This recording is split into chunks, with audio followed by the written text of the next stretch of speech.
राति 3टा बेले mini bus आसी लगी। जय जगन्नाथ बंधुगण मु रनी आपको स्वागत करुच्ची एक न्यू ब्लॉग रे। आज अच्छे आम फैमिली टूर टू नयागढ़ आम आसी पहुंची गलु कंटिलो ठार समस्त एकाठी बाहरी पलु प्रभु विष्णुकर अवतार नीलमाधव जी को देखा ठाकुर को देखा अनेक दूर लोक से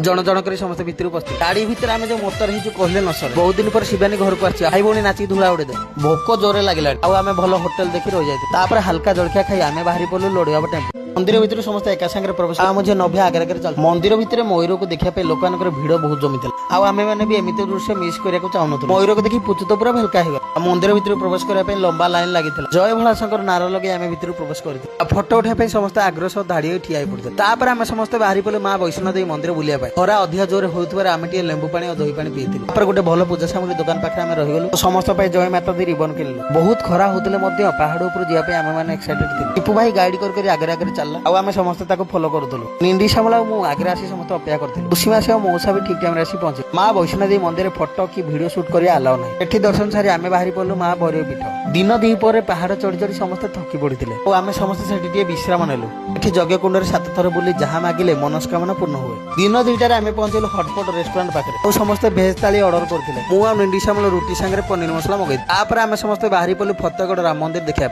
आउ ए जगह विषय कौन कह मंदिर को पहाड़ पर एमती सजाई कहले न सरे पूरा आध्यात्मिक चेतना परिपूर्ण आम समस्त प्रभु राम लक्ष्मण और माँ सीता को दर्शन कलु सेठार किसी फोटो भी उठेलु